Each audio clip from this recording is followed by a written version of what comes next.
Olá pessoal, boa tarde a todos. Como sempre, eu fico muito contente, feliz em poder falar com o grupo para transmitir algumas orientações sobre as artes marciais e também sobre nossa carreira profissional, que a gente tem que cuidar dela desde pequeno, para que possamos ser bons profissionais e alcançarmos o sucesso que merecemos. Então, pessoal, hoje nós vamos falar e você vai refletir muito na diferença entre os países pobres e os ricos. E é interessante observar que não é a idade de cada país que faz ele ser mais rico ou mais pobre. Não é a idade. São outras coisas. Isso é um país, para ele ser um país rico, forte, com um povo forte e bem instruído, depende de duas coisas: educação e política. Todos nós dependemos de Deus, 100% de Deus, e devemos buscar a Deus a todo instante, pois sem Ele nada podemos fazer, diz a Bíblia, né? Agora, a oração, ela é fundamental para nossas vidas. O que é orar? É conversar com Deus. Assim como nós conversamos com os amigos, com nossos familiares. Agora, gente, a oração tem que ter ação. Oração sem ação não serve de nada. Não adianta você orar e ficar parado. Você tem algum motivo ou motivos para orar todos os dias. E isso é muito importante. Mas orar e não agir não vai adiantar em nada. Você só vai perder tempo. Então Deus está sempre disposto a nos ajudar. E para isso nós precisamos orar e buscar Deus todos os dias, mas também não podemos deixar de fazer a nossa parte, que é ir atrás, correr atrás dos nossos objetivos. Então vamos lá ver a diferença entre os países pobres e os ricos. Como falei, não é a idade do país. Vamos lá. Isto pode ser demonstrado por países como Índia e Egito, que têm mais de 2.000 anos e são pobres. Já pensou? Mais de 2.000 anos e são pobres. Por outro lado, Canadá, Austrália e Nova Zelândia, que há 150 anos eram inexpressivos, ou seja, não eram reconhecidos, hoje são países desenvolvidos e ricos. Então, gente, para a gente chegar a esse ponto, para que o nosso país chegue a esse ponto, é preciso ter um povo bem esclarecido, com conhecimento.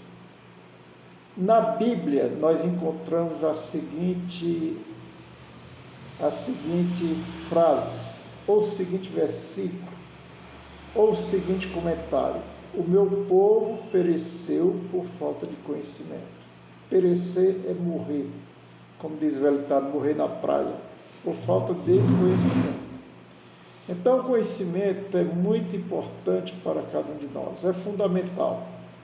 Nós precisamos crescer a cada dia, ler bons livros, assim como a atividade física que praticamos todos os dias desenvolve o nosso corpo físico, nos dá plena saúde, nos dá força, velocidade, disposição e outras características que são atreladas a essas, para que possamos ter uma excelente saúde, uma boa qualidade de vida. A única coisa que desenvolve bem a nossa mente é a leitura. Então, leia, procure obter o hábito da leitura. Leia bons livros todos os dias. A leitura é o que nos faz crescer profissionalmente e ser um povo, ser uma pessoa de conhecimento. Tá bem? Ok? Então, não abra mão da leitura. Agora, repito, leia bons livros. Na hora que você for votar, porque de 2 em 2 anos nós temos eleições, escolha o seu candidato, mas escolha um candidato que esteja comprometido com a sua cidade, com o seu estado e com a sua nação principalmente. Não vote por votar. Não vote porque alguém disse a você que aquele ou aquela é um bom candidato ou uma boa candidata. Não, pesquise sobre ele. Veja realmente o seu histórico pessoal e profissional. Esse é que é o importante. O nosso país é um país muito rico mesmo. Tem tudo e muito mais do que o povo precisa, mas infelizmente é mal administrado, mal conduzido. Por quê? Porque uma grande parte das pessoas não sabe votar. E além de não saber votar, vota por um par de sapato, um saco de cimento ou meia dúzia de tijolo. Esse é horrível, né? Então, nosso voto, gente, ele não deve jamais ser trocado por nada de bens materiais. Ou seja, nunca devemos vender nosso voto. Se você vende seu voto, você está dizendo para o seu político, caso ele seja eleito, olha, pode me roubar, que eu não vou fazer problema, não vou ter problema nenhum com você, não vou falar mal de você. Porque o ladrão, quando ele rouba uma pessoa, ele rouba aquela pessoa, né? Mas o político, ele rouba uma cidade, rouba o estado, rouba a nação. Então, se a gente não souber escolher nossos representantes, nós estamos dando a oportunidade de maus políticos, más pessoas nos roubar, ok? Então, faça isso. Então, a diferença entre os países pobres e ricos também não reside nos recursos naturais disponíveis. O Japão possui um território limitado. Eu diria que o Japão é menor do que o nosso Pernambuco, tá certo? Menor que o nosso Pernambuco. É um país com extensão territorial igual ao estado de Alagoas. 80% montanhoso, inadequado para a agricultura e a criação de gado. Mas é a segunda economia mundial. Já pensou? Agora, por quê? Por quê? Repito, vou repetir. O Japão possui um território limitado, muito limitado, ou seja, pequeno. 80% montanhoso, inadequado para a agricultura e a criação de gado. Mas é a segunda economia do país. O país é como uma imensa fábrica flutuante, importando matéria-prima do mundo todo e exportando produtos manufaturados. Outro exemplo é a Suíça, que não planta cacau, mas tem o melhor chocolate do mundo. Já pensou nisso aí? Não planta cacau, mas tem o melhor chocolate do mundo. Isso tem um segredo, isso tem um porquê. Não é à toa que ele produz esse chocolate, como já foi falado, o melhor do mundo. Em seu pequeno território, cria animais e cultiva o solo durante apenas 4 meses no ano. Não obstante, fabrica laticínio, ou seja, são os derivados do leite, da melhor qualidade. É um país pequeno que passa uma imagem de segurança, ordem e trabalho, o que o transformou no caixa forte do mundo. A Suíça, você vai comprar um objeto, você entra numa loja para comprar uma roupa, um sapato, qualquer objeto. Você vai ao caixa para fazer pagamento, lá não tem ninguém. Você mesmo paga, você mesmo tira a sua nota fiscal, seu recibo, entendeu? Recebe seu troco, você mesmo passa seu troco. Em resumo, não tem ninguém para receber. O cliente é quem faz tudo.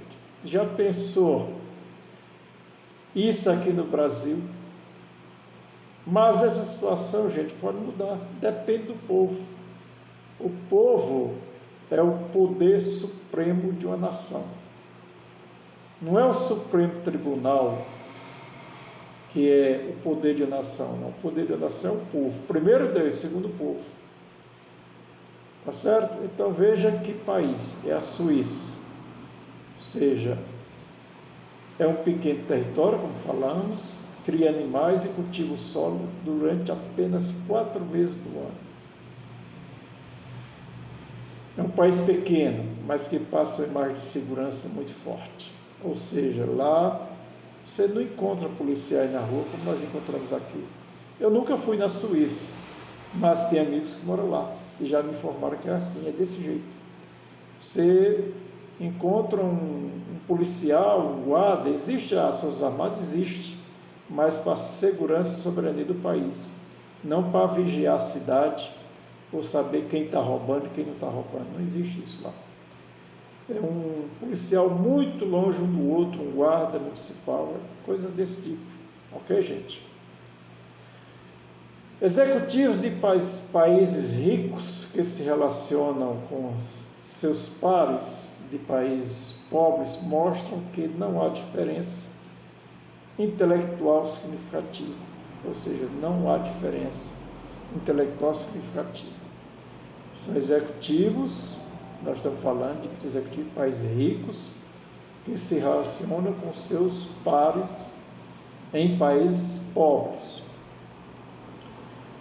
A raça ou a cor da pele também não são importantes.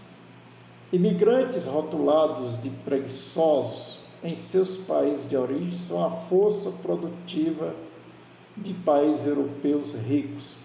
Quais são os países europeus? Você tem Portugal, França, Alemanha, Inglaterra e etc. Tem outros países, mas você vê lá que pessoas que vão para lá são chamadas de imigrantes, que são rotulados aqui no nosso país de preguiçosos, lá são a força produtiva desse país, junto com os que são de lá, os nascidos lá. Qual é então a diferença? Essa que é a pergunta, gente. Qual é a diferença de um país rico para um país pobre? Um país como o nosso, que é rico em tudo, em minerais, água, o solo muito produtivo, é o nosso, ferro de um modo geral, metais de um modo geral, o ferro é um metal também, certo? Então, o nosso país, o Brasil, é um dos países mais ricos do mundo em minerais. No entanto, somos pobres. Um país de terceiro mundo, tendendo para o quarto. Por que isso, gente? Qual é então a diferença de um país pobre para um país rico? Será que Deus é injusto? Será que Deus ama mais um país do que o outro? Não, Deus ama a todos por igual. Então vamos ver lá a diferença, para você ver, para você refletir e pensar sobre este assunto. A diferença é a atitude das pessoas moldada ao longo dos anos pela educação e pela cultura. Falei antes em educação e cultura, né? Quem está bem formado, bem alicerçado na cultura do seu país, não vende o seu voto. Quem realmente quer crescer na vida, quer prosperar, tem que estudar, e muito, tem que ralar muito, tá certo? Mas sabendo onde vai chegar, sabendo o que está fazendo. Como eu falei, ler bons livros, estudar sempre para ser o primeiro da turma, nunca para ser o último, ok? Agora, tudo isso, gente, com disciplina, simplicidade e os pés no chão, humildade. Quando a gente fala em humildade, não quer dizer, humildade não se trata de uma pessoa, digamos assim, uma condição financeira miserável, aquele que não tem um pão para comer. Não, não é isso não. Humildade é outra coisa. Humildade é ser simples, reconhecer que você como pessoa é igual aos outros, que os outros dependem de você, você depende dos outros, e por aí vai, tá bom?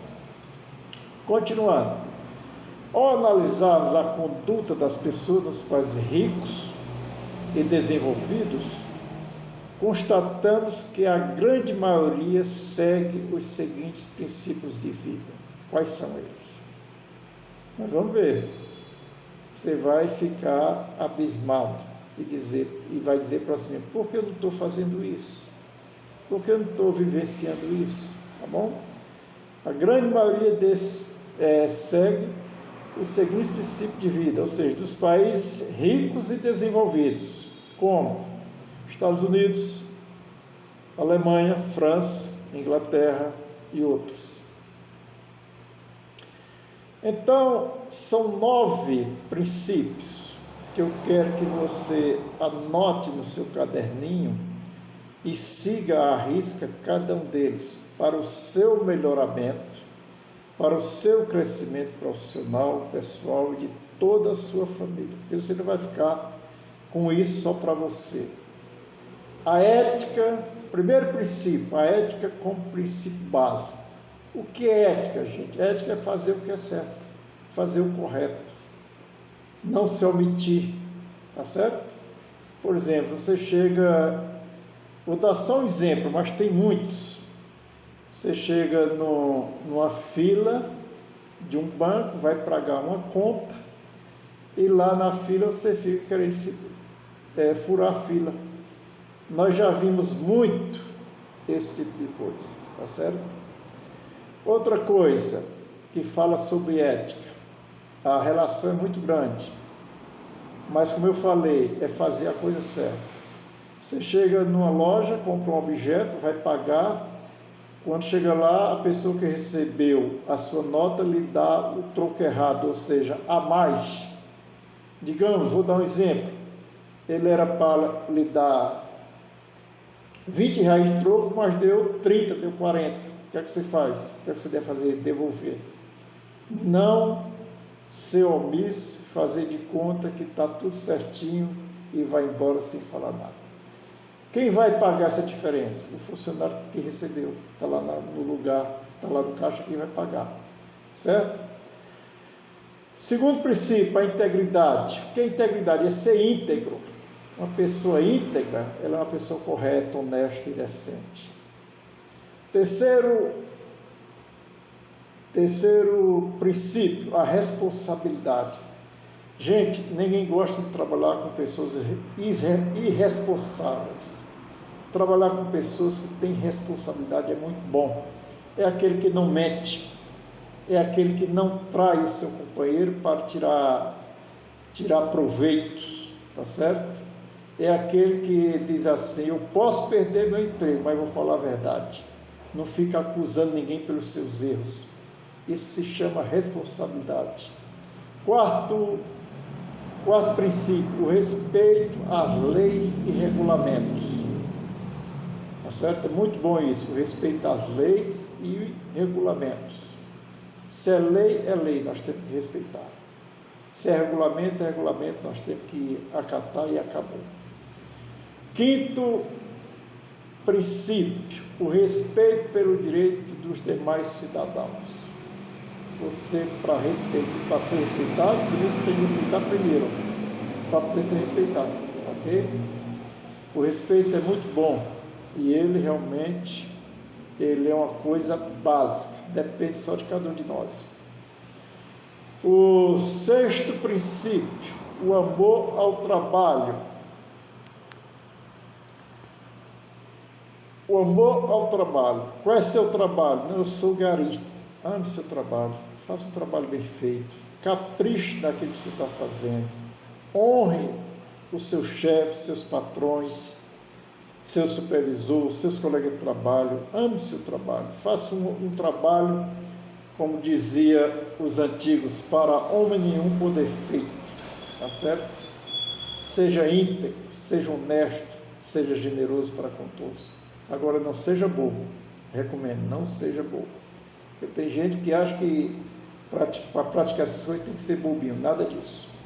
O sétimo princípio, o esforço pela poupança e pelo investimento. Poupe um pouco daquilo que você ganha.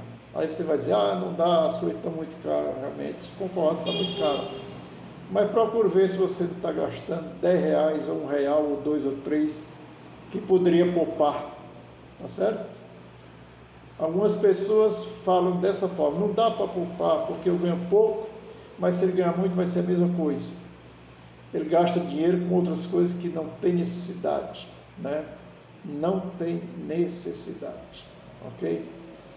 Às vezes é um vício, às vezes é um gasto a mais que não vai contribuir com nada, e assim é a vida das pessoas, ou melhor dizendo, de todos nós. Nós temos que prestar muita atenção nisso, para fazermos um esforço grande, para pouparmos um pouco daquilo que nós ganhamos, e investirmos naquilo que nos traz retorno, não investir em coisa que não traz retorno, tá certo?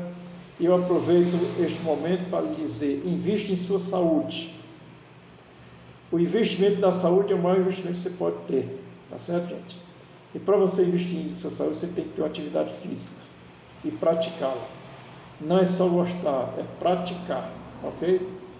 Toda semana, pelo menos 3 vezes na semana. A gente recomenda que o praticante de qualquer atividade física, 2 vezes no mínimo, ou 3 vezes, está de bom tamanho. Todo dia. Bom, se você pode fazer, faça, mas o essencial é 3 vezes na semana, ok? E como praticante e professor de Kung Fu que somos, estou falando eu, professor Ivaldo, professor Luciano e outros, nós recomendamos o Kung Fu como uma atividade física excelente, porque ela é completa, gente. Ela prepara você para obter em poucos dias uma excelente saúde, tá bom? Você já vai notar, assim que você começa a treinar, você já começa a observar que você melhorou sua resistência, melhorou sua disposição, isso no espaço de 30 dias ou menos. E com a continuação, isso aí vai melhorando e vai aumentando cada vez mais.